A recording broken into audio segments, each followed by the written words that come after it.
حضرت بلال سے پوچھا گیا، بلال آپ کو اسلام کی کون سی چیز نے متاثر کیا جو آپ نے اسلام قبول کیا؟ حضرت بلال فرماتے ہیں، میں ایک غلام تھا، میرا آقا بڑا ہی ظالم تھا، مجھ پہ بڑا ظلم کرتا تھا، میرا مکہ مکرمہ کے لوگوں سے کوئی ملنا جلنا نہ تھا، میں کسی کو نہیں جانتا تھا، میرا گھر سے نکلنا بہت ہی کم ہوا کرتا تھا۔ ایک رات مجھے سخت بخار تھا، سردی کا موسم تھا، میرا آقا میرے پاس آیا، لو جو دیا اور مجھ سے کہا ساری رات یہ جو پیستا رہے۔ وہ میرا آقا تھا، میں اس کی بات کو منع نہ کر سکا، میں نے حامی بھر لی، لیکن مجھے سخت بخار تھا، میں نے دودھ پیا، دوائیاں لی اور میں کمبل لپیٹ کر لیٹ گیا۔ میں لیٹا تو میری آنکھ لگ گئی، مجھے نیند آ گئی، میں سو گیا۔ اور جب رات ہوئی تو میرا آقا میرے کمرے میں آیا، میرا کمبل کھینچا اور سخت لہجے میں مجھ سے کہا، تو میرا نوکر ہے، میرا غلام ہے، تجھے میں نے ایک ذمہ داری سونپی تھی اور تو یہاں مزے سے سو رہا ہے، اب تجھے اس بات کی سزا ملے گی۔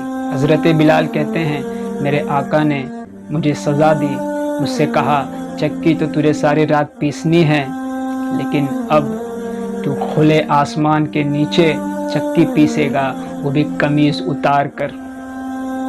حضرت بلال کو اس نے کھلے آسمان کے نیچے بٹھا دیا۔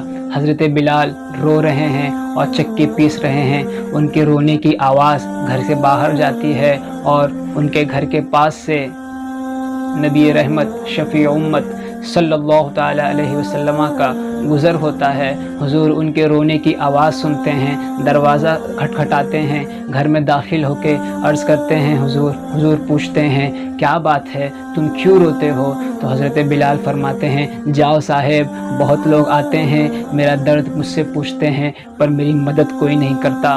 حضرت بلال کا لہجہ کہنے کا تھوڑا سخت تھا۔ حضور لوٹ جاتے ہیں۔ حضرت بلال اپنے من میں کہتے ہیں، دیکھو میں نے صحیح تو کہا، وہ شخص آئے مجھ سے میرا درد پوچھا، تکلیف پوچھی اور کوئی مدد نہ کی، چلے گئے۔ حضرت بلال فرماتے ہیں، میں یہ دل میں سوچ ہی رہا تھا کہ حضور دوبارہ تشریف لاتے ہیں اور حضور کے ہاتھ میں دودھ کا پیالہ ہوتا ہے، ایک ہاتھ میں کھجوریں ہوتی ہیں، حضور مجھ سے کہتے ہیں لو یہ دودھ پی لو، یہ کھجوریں تم کھا لو، اور مجھے کمبل لپیٹ کر وہاں کونے میں مجھے بٹھا دیا اور مجھ سے کہا یہاں بیٹھے رہو۔ تو میں نے عرض کی، اگر میں بیٹھے رہوں گا تو میرا کام کون کرے گا؟ میرا آقا بڑا ہی ظالم ہے، مجھے بہت پیٹے گا، مجھے بہت پٹائی کرے گا، مجھے بہت مارے گا، بڑا ظالم ہے میرا آقا۔ تو حضور فرماتے ہیں،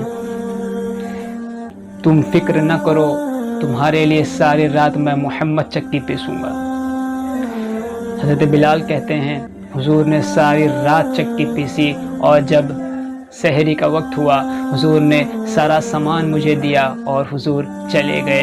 دوسری رات حضور پھر تشریف لائے، مجھے کھجوریں دیں، دودھ دیا مجھے حضور نے اور مجھے کمبل لپیٹ کر لٹا دیا۔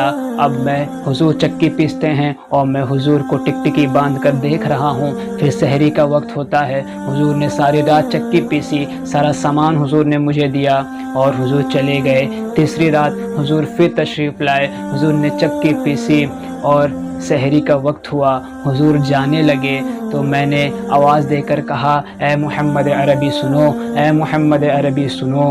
مکے کے لوگ کہتے ہیں تم جھوٹے ہو، تم مکار ہو، لیکن میں کہتا ہوں جو آقا غلاموں کی تکلیف کو اس قدر سمجھتا ہو وہ جھوٹا نہیں ہو سکتا۔ میں بلال کہتا ہوں تم سچے ہو، اور حضرت بلال کلمہ پڑھ کر مسلمان ہو جاتے ہیں۔ یہ بات حضرت بلال کے آقا کو پتہ چلتی ہے کہ بلال مسلمان ہو گئے ہیں تو ان پر بڑا ظلم کرتا ہے، کبھی ان کے ہتھیلی پر کیلیں ٹھوکتا ہے تو کبھی ان کے منہ میں جلتا کوئلہ ڈال دیتا ہے، ان کے پیروں میں رسی باندھ کر کھینچا کرتا ہے، ان پہ بڑا ظلم ہوا، اور جتنا بلال حبشی پر ظلم کیا جاتا وہ اتنا ہی احد احد کہتے۔ کسی نے روک کر کسی نے پوچھا بلال یہ کیا ہے، تمہیں لوگ مار رہے ہیں، تم یہ دین چھوڑ کیوں نہیں دیتے، تم احد احد کی صدائیں لگاتے رہتے ہو؟ تو بلال فرماتے ہیں او صاحب تم جاؤ نا بازار میں اگر مٹی کا برتن خریدنے، تو تم اس مٹی کے برتن کو بھی ہر طرف سے ٹھوک ٹھوک کر دیکھتے ہو کہ یہ برابر بچتا تو ہے، یہ کہیں سے کمزور تو نہیں ہے، یہ کہیں سے کھوکھلا تو نہیں ہے۔ بلال کا رب بلال کو ہر طرف سے ٹھوک ٹھوک کر آزما رہا ہے کہ بلال کہیں کچا تو نہیں ہے۔ میں بلال کہتا ہوں میری جسم سے جب تک جان نہ نکل جائے تب تک میں محمد عربی کا کلمہ نہیں چھوڑ سکتا، میں یہ دین کبھی نہیں چھوڑوں گا، یہاں تک کہ میری موت بھی کیوں نہ آ جائے، میں محمد عربی کا دامن کبھی نہیں چھوڑوں گا۔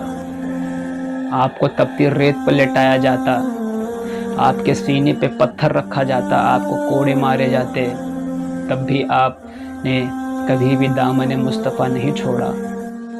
ہر لمحہ مدحت خیر الانام میں گزرے، ہر لمحہ مدحت خیر الانام میں گزرے، دعا یہی ہے یہ عمر درود و سلام میں گزرے۔